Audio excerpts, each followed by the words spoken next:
Dieu nous parle. Chaque jour, Charles et Carole vous présentent la leçon de l'école du sabbat.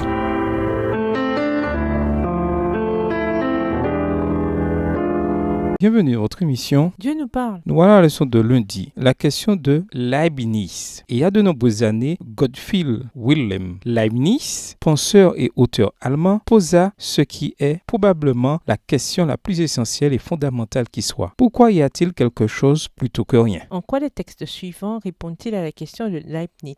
Genèse 1, le verset 1, Jean 1, les versets 1 à 14, Exode 20, les versets 8 à 11, Apocalypse 14, les versets 6 et 7, Job 12, les versets 7 à 10. Genèse 1, verset 1, au commencement, Dieu créa les cieux et la terre. Jean 1, les versets 1 à 4, au commencement était la parole et la parole était avec Dieu et la parole était Dieu. Elle était au commencement avec Dieu. Toutes choses ont été faites par elle et rien de ce qui a été fait n'a été fait sans elle. En elle était la vie et la vie était la lumière des hommes. Exode 20, verset 8 à 11, souviens-toi du jour du repos pour le sanctifier. Tu travailleras 6 jours et tu feras tout ton ouvrage. Mais le 7e jour est le jour du repos de l'Éternel ton Dieu. Tu ne feras aucun ouvrage, ni toi, ni ton fils, ni ta fille, ni ton serviteur, ni ta servante, ton bétail, ni l'étranger qui est dans tes portes, car en 6 jours l'Éternel a fait les cieux, la terre et la mer, et tout ce qui est contenu, et il s'est reposé le 7e jour. C'est pourquoi l'Éternel a béni le jour du repos et l'a sanctifié. Apocalypse 14, les versets 6 et 7. Je vis un autre ange qui volait par le milieu du ciel, ayant un évangile éternel pour l'annoncer aux habitants de la terre, à toute nation, à toute tribu, à toute langue et à tout peuple. Il disait d'une voix forte, craignez Dieu et donnez-lui gloire, car l'heure de son jugement est venue, et adorez celui qui a fait le ciel et la terre et la mer et les sources d'eau. Job 12, versets 7 à 10. Interroge les bêtes, elles t'instruiront, les oiseaux du ciel, ils te l'apprendront. Parle à la terre, elle t'instruira, et les poissons de la mer te le raconteront. Qui ne reconnaît chez eux la preuve que la main de l'Éternel a fait toutes choses? Il tient dans sa main l'âme de tout ce qui vit, le souffle de toute chair d'homme. L'oreille ne discerne-t-elle pas les paroles, comme le palais savoure les aliments? C'est fascinant comme la Bible considère que l'existence de Dieu est une évidence. Genèse 1, verset 1 ne commence pas par une ribambelle d'arguments logiques, bien qu'il en existe beaucoup en faveur de l'existence de Dieu. Non, le texte part simplement du principe que Dieu existe. Voir également Exode 3, les versets 13 et 14. Et c'est à partir de ce point de départ que Dieu, en tant que créateur, la Bible et toute la vérité contenue dans ces pages se révèlent. La doctrine de la création est également fondatrice dans toute éducation chrétienne. Tout ce que nous croyons en tant que chrétiens, absolument tout, repose sur la doctrine de la création en 6 jours. La Bible ne commence pas par une déclaration sur l'expiation ou la loi ou la croix ou la résurrection ou sur le retour de Jésus. Non. Elle commence par une déclaration sur Dieu comme créateur, car aucun de ces autres enseignements n'a de sens en dehors de la réalité de Dieu en tant que notre créateur. D'où, à nouveau, le fait qu'une vision biblique du monde doit insister sur l'importance de la doctrine de la création. C'est d'autant plus important que l'enseignement a dû subir des assauts répétés et frontaux au nom de la science. L'évolution des milliards d'années de vie qui évoluent lentement par intermittence, et tout cela par hasard, a quasiment détruit la foi en la Bible pour des millions de gens. Il est difficile d'imaginer un enseignement plus antithétique à la Bible et à la foi chrétienne en général que l'évolution. C'est pourquoi l'idée que l'évolution pourrait s'accorder d'une manière ou d'une autre avec la doctrine biblique de la création est encore pire que l'évolution athée. C'est impossible à faire sans se moquer de la Bible et de la foi chrétienne dans son ensemble. Dieu nous demande de passer un 7e de nos vies chaque semaine à nous souvenir de la création en 6 jours, quelque chose qu'il ne demande pour aucun autre enseignement. Qu'est-ce que cela devrait nous indiquer sur combien cette doctrine est fondatrice et importante pour une vision chrétienne du monde? Au revoir. Et à demain si Dieu veut.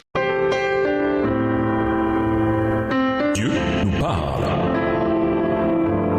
Chaque jour, Charles et Carole vous présentent la leçon de l'école du sabbat.